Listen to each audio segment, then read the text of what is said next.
Hello, Geeks and Gamers. Matt Lemke here with Through Gamer Goggles. We're at Gen Con 2014 at Mr. B Games booth. We're going to talk about Alien Uprising and Spurs in reverse order there. This is Sean Brown. He's owner, designer, among other things, do it all in the company, right? That's me, jack of all trades. That's the way the game companies work. So, let's talk a little bit about Spurs. Spurs is obviously dealing with the Old West. I actually skipped over it when I was looking at things to look at coming to Gen Con, so I have to owe him an apology. I knew of Alien Uprising, and I hope this isn't too dark, but it's mood lighting for Gen Con. Apparently they're having electrical problems.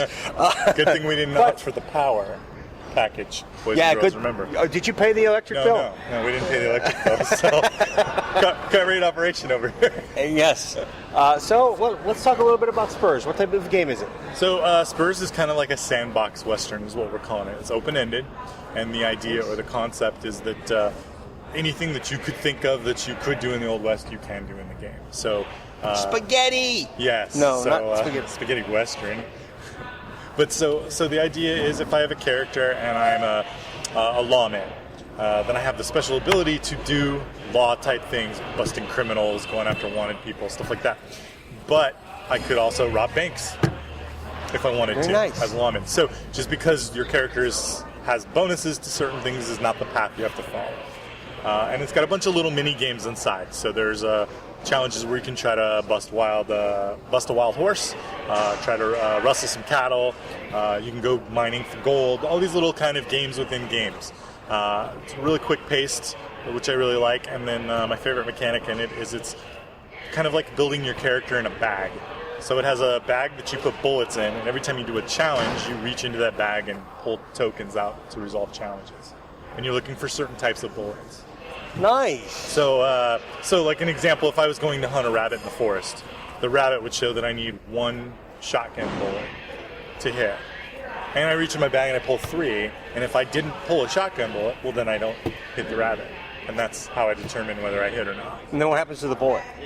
So they always refresh, they always go back into your bag after. It's just a three draw challenge. But then there's ways to augment your luck. So you can spend spurs, which are like luck in the game, to draw more tokens out of your bag, but you have to declare before you draw. Or you can upgrade your character, you can buy new equipment, improved rifles, pistols, and that'll add more bullets to your bag, increasing your odds. Awesome. So as you kind of level up your character, you level up your bag by throwing more stuff. It's almost an RPG. Yeah, it's a little RPG kind of flair. I was a big fan of Boot Hill growing up, so I wanted that kind of an element. I still own it. Oh, that was one of my all-time faves. And when Oli, the primary designer, brought this to me, I just thought, this is such cool ideas and so rich in theme that I immediately knew where I wanted to try to steer it, theme-wise and graphics-wise and presentation-wise. And I'm really happy with what we came up with. The game debuted at Origins. I blew through quite a few copies at Origins. We got all of our Kickstarter copies out to folks before Origins, and we shipped to distribution sold out. So almost all my distributors are sold through. A few of them have a few copies left, and there's a few copies still in some retail shops, but I'm basically going back to print probably hopefully by Christmas, maybe first quarter. Awesome. So I'll always be back in the There's how many expansions? So the expansions are all gone too, but thanks Kickstarter backers. They took all the how many? so. There's I see this is a Gambler expansion. So we launched the Gambler expansion at the same time as this one on Kickstarter, but I didn't realize how much demand there would be. I printed copies of Spurs based on the feedback I was getting, and what happened was we sold about 3 times more than the feedback I was getting. I think that's normal, to be honest, sort of. Well, we had actually taken the projected numbers we got and tripled them, and we sold 3 times more than our estimated. Well, that's not normal. Right, that's good, though. It's a great problem to have. I'm definitely not complaining, but in planning for Christmas, you want to have games for Christmas. Right. I sold all of them. They just all left, and that's okay. But I do feel bad that it's going to take me a few months to get it back into print and into circulation. Okay. But the Gambler expansion, the Kickstarter people took them on. So when it came time to put these into distribution, I just didn't have any. I didn't have enough to go around. Right. So do you short everybody? Send them all 1 or 2 copies or 1 case each or something, or do you just not put it into distribution? And so we opted to just push back its release date until we could make enough for everybody. Excellent. I didn't want to put out 300 or 400 out there. Right. When the demand is for a few thousand. So we'll go back to the drawing board. We're making more. We'll get them back in. We'll get the ups and downs and the woes of being a small company and first go. We missed on that one just a little bit. Underestimated. It happens. Learning experience. Absolutely. And then this finished when May-ish, June or May. So we shipped this. We kickstarted this in September of last year. Oh, was that long ago? I thought it finished this year. Yeah, and we targeted a June release is what we originally projected, and we actually wound up delivering it in July. That's not so bad. So we were off by about a month, but we got it out to everybody in July. We're actually still shipping some to overseas Kickstarter backers now. Overseas is a challenge. Totally different It's a ballgame. totally different ballgame. I swear they're there. They're on a container, just sitting in customs. I just shipped a rule book, little rule book. I'm talking 5x8 paperback, 195 pages, $22. Oh yeah, these I was getting I don't quoted want to know. at almost 90, That's not a surprise. and people that backed it go, wait a minute, I only paid 80, and hence lies the challenge of I didn't ship them that way, so I sent a container over because obviously I was losing $10 just to ship them to people, and Right. that doesn't work. No. Not counting your production costs. So we did find a solution, and they're coming. They're over there. They should be pulled. Hopefully, with any luck, they'll actually start shipping them here in the next week or two to That's our good overseas news. backers. So, but otherwise, it's debuting here at the show. So I've got about 90 copies, 95 copies, something like that for the show. 94. 94 copies for the show. And we're running demos all weekend right next door in the demo hall. Same with Spurs. We're running Spurs every day at high noon. And we're running Alien Excellent. Uprising 2 hours later at 2 p.m. every day. And we're doing events where if you come out and you play the game, and whoever wins the game actually gets to keep the game. Oh, very nice. Yeah, Very so nice. we did That's that with great all for of this our- one. Yeah, absolutely. Being its debut and only 90 copies here. Yeah, so Wow. we set aside a couple of those, and that was kind of our whole thing was try them out. Maybe you can win one, and if you don't, I've never been a big fan of you have to pay to play in a demo game. So we printed up little cards, and anybody that plays in any of our demo games, we give you a card. That card's good for whatever you paid to play in the game in booth credit. Excellent. They won't allow me to let you play for free. You Right. have to pay by Gen Right. Con's rules, and I appreciate that. But there's nothing that says I can't go do that as a discount. So, Exactly. Yeah, so that's kind of That's a what we're good trying trick. to do here for the show. Exactly. So, It's a good trick. I mean, and it's legit too. Yeah. But it's the best way. It's the best of both worlds. If you really did actually spend the time to play it and try it, and you didn't win, then hey, we'll help you out. So. Yeah. But so how this one works is this is a cooperative game. Crash landed, has great sound effects by Matt here. Crash landed on a hostile alien planet, and when your ship went down, basically everything fell apart. Pieces scattered all over, which are represented by tokens. We've got them all over the board, and we're going to, as a crew, run around and try to grab the pieces of our ship to either try to repair it, or at least try to get a signal up and running on our ship so that a rescue ship can come and save us. So 2 basic ways to win. Yep. So 2 at its core, one or the other. Generally, you can't. Obviously, you can't do both because one. The rescue ship comes, and you repaired the ship at the same time. Well, great, good for you. But generally, you need to focus on one path or the other. Right. If you're going to wait for the rescue ship, then you really need to dig in, try to power up the shields, and try to hunker down and get some good gear, and really try to engage the aliens. If you're going to try to fix the ship, you need to be quick. Time is on your side. The longer you let the aliens hang around, the stronger they get. So the core mechanic in this one works. It's like a dice drafting game. So you have a pool of dice, you roll them, and they all have different actions. So somebody's the first player, they roll them, and then collectively that person decides if he wants to press his luck and keep trying to re-roll to get the results he wants, or maybe try to get triples to get bonus dice, which give you more actions. Right. And then at some point you stop, and then you draft amongst everybody. So you say okay, I'm the engineer. I'm going to go fix this shield, so I would like to take a repair die. And then maybe our security officer says, ooh, there's a bunch of aliens over in Sector 4. I will take the combat die. And then maybe it comes to our science officer, and science officer says, I don't know what to do. What do you guys think? And we all kind of collectively go, well, you could do this. Maybe you could do this. And every guy kind of throws out an idea. Now, usually in cooperative games, an alpha male can ruin that. I don't know if you've ever experienced that, but they basically can say, okay, you go here, you do that. They play the game, and we all kind of follow the lead. Right. In this one, I find that as a crew, when you're working together and you're making suggestions, typically what happens is somebody looks at their character and they actually say, you know what, I actually have a better idea. So Matt might tell me, Sean, go over here and shoot this. And I might say, no, Matt, I think I'm going to go to the ship, power up the turret, and shoot everything over here instead of this one little thing that you suggested. And you're going to go, that's a great idea. And instead of me telling you what to do, we tend to work more as a team.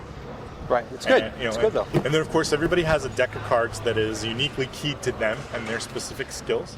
And you can use those cards to kind of augment the luck in the game. Plays, it's a little bit of a longer game. Plays, 2.5 hours. It plays shorter if you lose.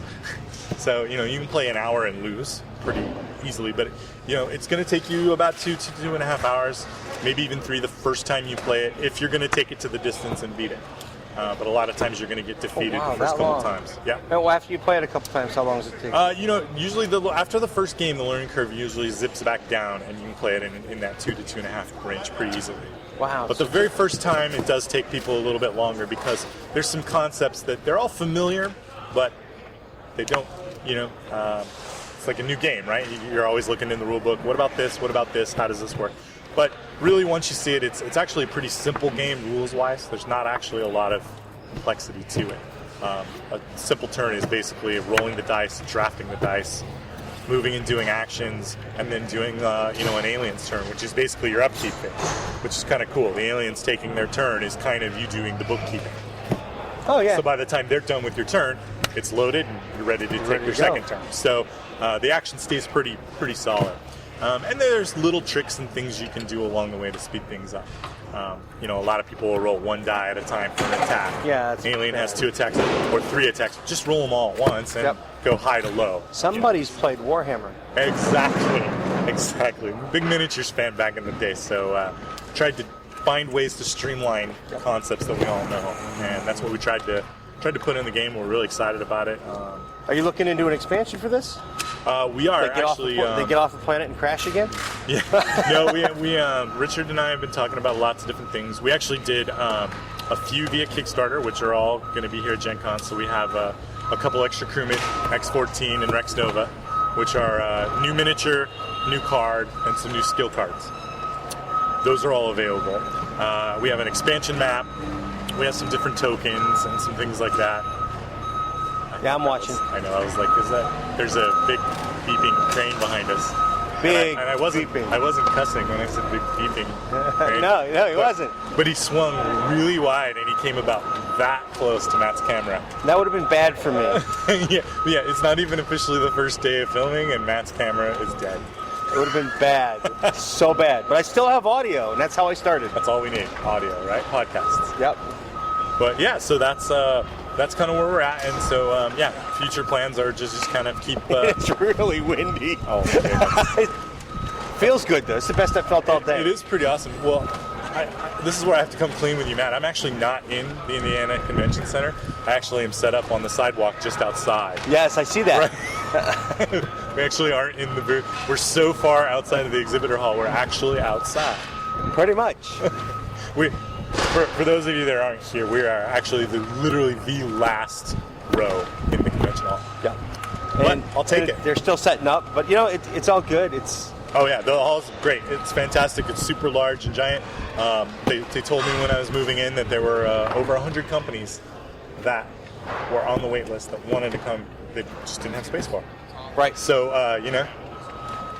rather than being upset that you're in the 30th row, I'm just happy I'm here. That's right. So it's a lot bigger than the last time I was here. Oh, significantly bigger. I mean, the size of this edition that they have in here is like half the size of a normal convention hall at a regular con. Yeah. Just this one, this would be a giant dealer room at a regional con. At some of the small cons, this is the size of the whole convention. Yeah. No, absolutely. I mean, I think I had counted this section, and it's like 250 booths. Wow. Just in the something additional else. booth. That's amazing. In 1 year. So fantastic stuff. Did we miss anything? Yeah. No, the only thing, I guess, if we're talking future plugs, I have a game that's going up on Kickstarter. Oh, it's August the prototype 22nd. back here? No, it's banner right behind you. Oh, and here I thought This you is where were. we sneak preview. This is right? with Clockwork something. Yep, No wonder I Clockwork didn't see it. Kingdom, yeah. So look at that. There it is. There's the box right there. That's going up on Kickstarter I like that guy, August though. 22nd. Yeah, that's our automaton. Yeah, I like Steam-powered him. guy. That's our worker. So this is a worker placement game, and we're really excited about it. I think it's got a lot of really cool elements. Very Euro feeling to me. No dice. No. Yeah, they're big into that. You know, it's just here's my guys, here's your guys. On my turn, I take an action. You know, and we take all of us take our action, and then we resolve our action. I don't think I've ever played a worker placement game. No.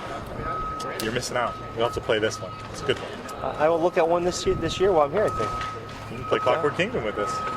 Oh, you're demoing the Yeah, prototype? I've got it here. Absolutely. I've got it scheduled 2 or 3 different times in the demo hall next week.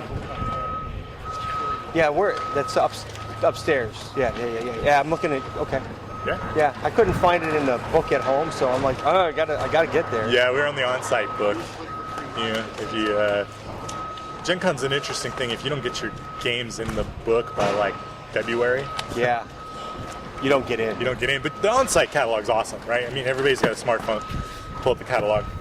You click at 3 o'clock on Friday. What's happening at 3 o'clock on Friday? And it just pulls up 30 different events. I need to get a smartphone. It is. I've been rebelling and I'm losing. It's time. It's time to get in. I know. They're awesome. See, if Matt had hair, you'd see it whipping in the wind like mine. Yeah, I don't have hair, thank God. It's crazy. We are like It literally in took a me wind 2 tunnel. hours to shave my head last night. That's awesome. Well, I waited. I was gonna buy wax Okay.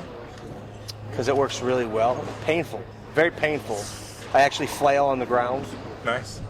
I But it have- looks cool. I have to lay down, and my wife has to stand on my back to keep me there to pull it off because it just adheres. And right here, it's like I rip the wax in half sometimes. Nice. So I gotta get tweezers and peel it off. Yes, That is awesome. Waxing tips. it's So you learn about games Crazy. and about waxing. yes, that's right. And every guy should know how to wax. It's been great. This has been Thank a you, great sir. interview. Thank you. Fantastic. I've had a blast. I look forward to things happening. You're definitely growing. Oh, I appreciate it. You've got at least one game in the works, so we'll be in touch more often. Cool. I really appreciate it. Thank you. Have a good Gen Con. I hope everything goes well. Appreciate Thank it. you guys, and when it's up, it's up. So you'll see it then.